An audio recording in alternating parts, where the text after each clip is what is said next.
A whole lot of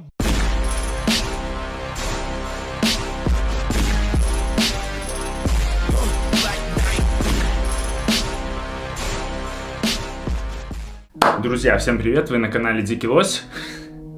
И сегодня видео прокачка шеи в домашних условиях без использования железа. Для прокачанного тела и эстетического внешнего вида немаловажно иметь также прокачанную, не уступающую в развитии шею. Укрепление шеи важно для обеспечения поддержки головы и предотвращения травм. А регулярные тренировки шеи помогут вам улучшить ее гибкость, силу и стабильность. Это будет очень полезно, если гопник на районе попытается схватить вас за шею, а вы останетесь как вкопанный стоять на месте. Он поймет, что парень довольно крепкий и лучше с ним не связываться. Также стоит отметить, что укрепление шеи поможет снизить риск боли в области шеи и спины. Как и перед началом любой тренировки, необходимо сделать разминку, а в тренировке шеи это особенно важно. Из школьного курса физкультуры мы все привыкли делать разминку шеи круговым вращением головы, но это считается крайне неправильно и тем более травмоопасно. Это может привести к смещению шейных позвонков, особенно если делать эти движения резко и быстро. Лучшим для шеи считается спокойная разминка, наклоны головы вперед, назад и в бок. Разминку можно выполнить как стоя, так и лежа. Выполним по 30 секунд на каждую сторону. По мере выполнения можно увеличивать скорость и амплитуду движений.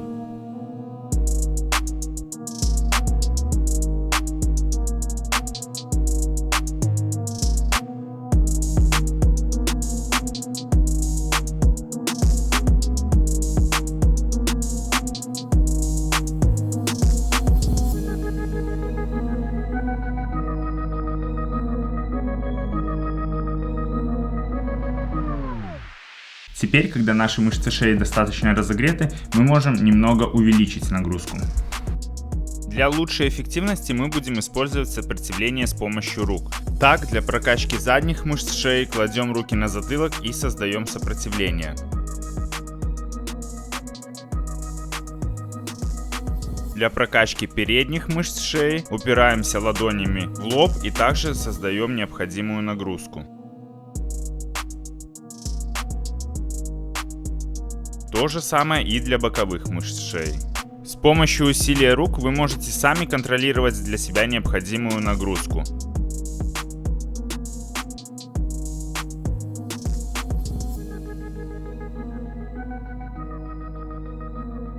Это были два варианта разминки. Сейчас перейдем к основной тренировке. Друзья, сейчас бы хотел немного отойти от темы и поделиться с вами действительно полезной информацией. Терпеть боль в спине опасно, тем более есть простой, доступный и эффективный способ справиться с ней.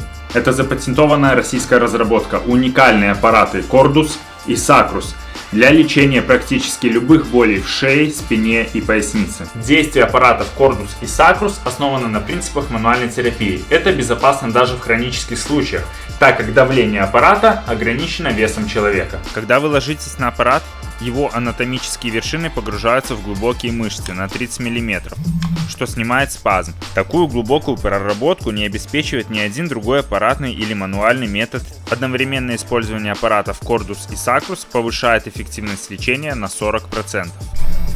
А это новая модель аппарата Cordus Vibra с режимом вибрации, которая помогает от боли даже в самых запущенных случаях, а также снимает стресс и улучшает сон. И еще одна новинка – аппарат Sacrus Physio с вибрацией и микротоковой стимуляцией. Аппарат эффективно лечит ущемление седалищного нерва, устраняет боль в области крестца и таза. Цена одного аппарата всего около 5000 рублей, а это как пара сеансов массажа. Только аппараты, в отличие от массажа, покупаются один раз и на всю жизнь. Ну и конечно же, все это я проверил на себе, пользуюсь около 2 недель, боли в шее и спине прошли, аппараты действительно работают. Так что смело переходите на сайт cordus.ru, ссылку найдете в описании, либо сканируйте QR-код с экрана. Заказывайте аппараты и будьте здоровы. По этому промокоду вы получите от меня скидку в 10%. Итак, для прокачки шеи нам понадобится резиновый жгут. Сейчас его можно купить где угодно. Я вам советую купить разных размеров, для того, чтобы можно было варьировать нагрузку. Я буду использовать самый широкий из имеющихся у меня жгутов. Закрепляем резину за имеющуюся конструкцию. Надеваем резину на голову и, слегка придерживая руками, выполняем наклоны головы вперед для прокачки передних мышц шеи. Мышцы шеи любят большое количество повторений, поэтому я рекомендую выполнять от 20 повторений и выше. Тренировка с резиной хороша тем, что нагрузка постоянно видоизменяется, ведь чем дальше вы отойдете от стены, тем сильнее будет нагрузка и лучший эффект. Для прокачки задних мышц шеи необходимо выполнять наклоны вперед, при этом возвращая шею в исходное положение. Не спешите и выполняйте все движения подконтрольно, без болевых ощущений. При выполнении не спешите, старайтесь выполнять наклоны только мышцами шеи, а не всем телом. В прокачке шеи мы прорабатываем все 4 стороны, поэтому не забываем и про боковые наклоны. Даже если по какой-то причине у вас еще нет резиновых жгутов, можно воспользоваться обычным полотенцем. Полотенце является хорошей альтернативой, если у вас нет резиновых жгутов. Необходимое натяжение полотенца вы осуществляете за счет силы своих рук.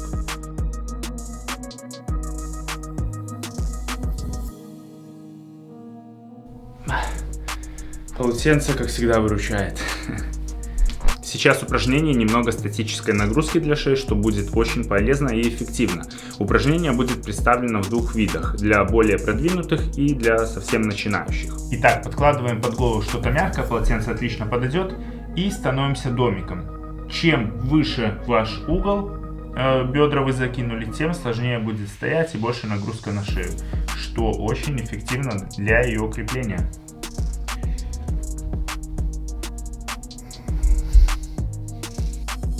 Статическая нагрузка будет очень полезна. Попробуйте задержаться в таком положении до 1 минуты. Со временем, когда ваша шея крепнет, вы сможете увеличить это время.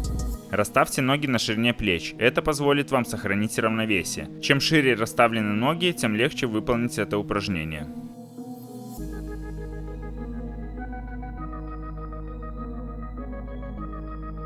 Для тех, кто считает, что в должной степени укрепил мышцы шеи и может выполнять более сложные упражнения, предлагаю выполнить усложненный вариант этого упражнения. Это зашагивание.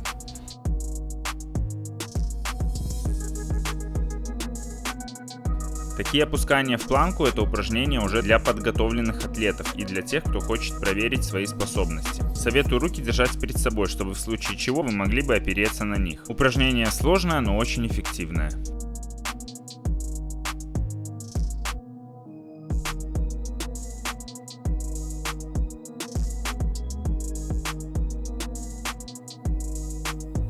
Итак, если ваши мышцы шеи еще не готовы для выполнения упражнения на полу, тогда выполните его у стены.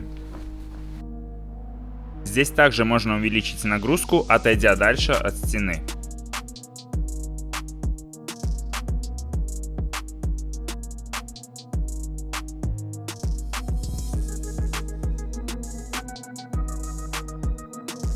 Еще более жесткая вариация, но уже для совсем подготовленных атлетов, это стойка на голове.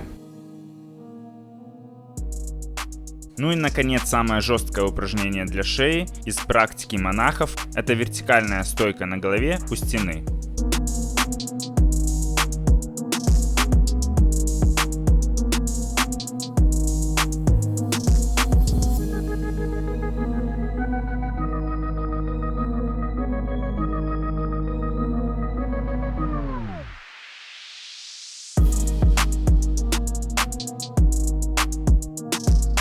Ну что, друзья, поделился с вами такими упражнениями. На мой взгляд, они лучшие, если не брать в расчет использование железа. Именно как тренировка для укрепления мышц шеи в домашних условиях. А именно работа по созданию сопротивления руками, полотенца, использование резиновых жгутов и различные вариации, манипуляции с использованием веса нашего тела. Стойки на голове, мостики и прочее. Если же вы реально хотите увеличить объем шеи и больше ее прокачать, то, конечно, нужно использовать дополнительный вес, использовать железо, но об этом уже совсем в других видео. Поэтому подписывайтесь на мой канал, не пропускайте тренировки. Всем до скорых встреч, пока-пока!